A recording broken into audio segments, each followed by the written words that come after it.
I want you to consider that the interruptions in the phone are also due to mankind not loving and respecting me. And consider that an obstacle that you have made for yourselves that you can use to better yourself, unlike me being screened out. There is no way for you to recover if you do not understand the importance of women submitting themselves to me, of all of man choosing me as the true direction, mind, body, soul, and spirit, of their spiritual life especially. Then you haven't learned from the story. Watch it again and again. Keep watching and listening until you come to that conclusion that you must submit to Horus. Weeping and wondering what you can do is not enough. There was actually nothing they could do because the next Pharaoh was a baby and poisoned. If he is an adult, right, they must submit while they still can. You letting them play me out as mentally ill, you not conceding my point, is like the fishermen never coming to offer their help. You not submitting is like the fishermen never coming to offer their help. The marsh dwellers and fishermen immediately came to offer their help and wept in sympathy. Did they wonder what will happen to me? No, they had the spiritual awareness to know that immediately they must come to submit to God and do what they're supposed to do. If Pharaoh is old, if he's 36, 37, my age, you have no excuse. They came even when he was a child. The marsh dwellers and fishermen immediately came to offer their help, and they wept in sympathy, but none of them knew a magical spell which would cure Horus of this poison. Isis guessed that the cause of the evil was set. The poisoning assumed cosmic proportions, representing the danger that the embodiment of innocence and goodness might be destroyed by the principle of evil and company. How did she know that it was him? You know them by their works. If somebody is interfering, period, they're from the temple of Set. They're being guided by him. They're being guided by all rebellious deities, but the most pronounced one is that guy who can't, for the life of him, get over the fact and the truth that this guy is Pharaoh, not the government, not a council of churches, not the Pope, but Horus. Haru. This was the earliest manifestation of the great struggle between Horus and Set, which we shall meet again in the story of Horus. And one way to look at it is Set knew his place before. He was put in his place. There was really no struggle that was recorded for the people to understand before that. And now they're starting to be told in a way that they can start to understand, hey, this is why we see this going on in Egypt. Obviously, in anywhere in the world. Isis now called upon the high god for aid. Her plea was heard in the bark of millions of years. Right? How did they know man had been there for millions of years? You know, mankind, Homo sapiens, Homo erectus, and so on. Her plea was heard in the bark of millions of years, which, when it drew level with her, interpreted its course. So once she became in harmony with it, it said, this is the course. Now, it offers her no alternate path other than Pharaoh. Right? It says, oh, don't worry about that. It doesn't say, don't worry about that. It says, you must find a way to heal him so mankind can continue to be right with God. Okay. Thought descended from the boat to speak with Isis, and after expressing surprise that with her powers, Isis was unable to set matters right, it's like all you women have to do is choose him, is submit to him, is to prioritize Horus. That's all you have. Well, what's the problem here? It's like, what don't you get? Okay. Assured her that the power of Ra was at her disposal. When the sun's bolt stopped, the light stopped with it. And thought told Isis that the darkness would persist until Horus was cured. Look, lady, there's nothing we can do that. You are in darkness unless Horus is cured and his trajectory restored. Okay? Isis could hardly believe that Thoth was able on behalf of Ra to put things right. But she and Thoth realized the significance of the sun stopping until Horus was cured. It meant that if Horus died, Ra's whole creation, the world, would be annihilated. Right? Everything that God had made is gone. Whether there is filth, whether there's excrement left behind or not. Okay? It meant that if Horus died, Ra's whole creation, the world, would be annihilated. And Set, the principle of evil, would reign supreme. And Isis wished that she were Horus herself, so that she should not have to see the consequences of his death. Protecting him is so important that she would rather be dead than live. Any woman that lives outside of the divine order cannot represent Isis. And Isis is an imperfect idea of what the ideal woman is. Okay, think about it. Because later on this same story, she tricks Ra into acknowledging what he was going to do anyway, give Horus his place. She interfered, but it was for the, the better. This idea that women can interfere for the better of humanity and give Horus his rightful place. You don't see them doing that on my behalf. Okay? No woman outside the divine order can possibly represent Isis. It's like no one who isn't my descendant, who isn't raised by me, could possibly represent Horus. Thought, however, reassured her, declaring that the magical protection enjoyed by Horus would henceforth be equal to that of the sun.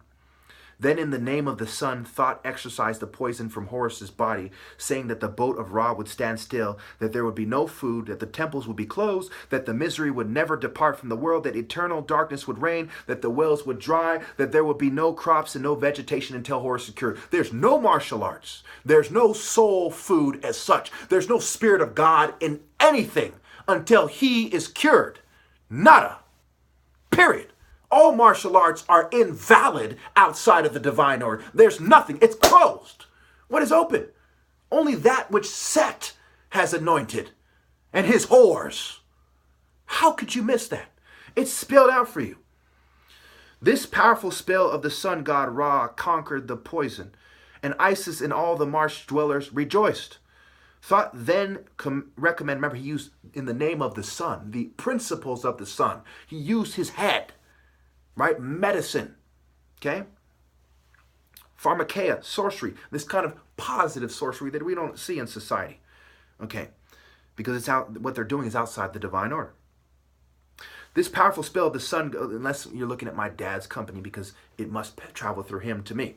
This powerful spell of the sun god Ra conquered the poison, and Isis and all the marsh dwellers rejoiced. Thought then recommended the child to their care, saying that he was now their responsibility on earth. Ra and Osiris would watch over him, and Isis would spread his cult and make him loved and respected. So if women are not elevating me as the ideal man, they don't represent love. Period. She's a whore. She's prostituted. She's a whore riding a jackal, riding a bull, riding a hippo. Right? She is not representing love. There is no love without Horus as Pharaoh. Love emphasizes that he's the ideal man. A woman couldn't possibly feel love if she doesn't see me as the ideal man and isn't willing to submit as a result. She couldn't possibly be in the spirit of Isis or love. What don't you get?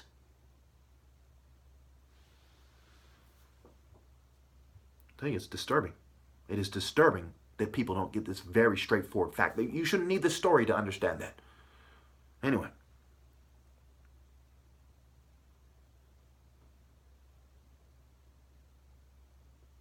Finally, Thought reported his success to Ra, saying that his son, Horus, had been saved, right? He thinks it. He doesn't even need to say it, right? He thinks it. We have saved your son. Okay, kind of thing, right? He thinks it, okay? That's what he's thinking. This story, which touched the Egyptians deeply for its pathos, was also symbolic of the relation of the Pharaoh to Ra and to the people. So this part, I'll go ahead and show you on the screen because, you might say, oh, he's lying. Well, how do we know that says that? Okay. Take a screenshot. I've taken screenshots and put it in my past videos. Okay, there's this part, 3, 2, 1. There's this part, which I'm about to read, which is down here. Okay. 3, 2, 1. There's this part of the page that comes before. Right.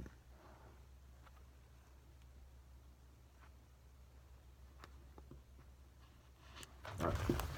Again, the screen is dim because they've caused me photophobia, because people haven't loved and respected me. They haven't rallied together and so on. And so they're accepting darkness. Right? This is symbolic of their treachery, even the screen being dark. And even me having to explain it through this technology instead of to the masses of people. Okay.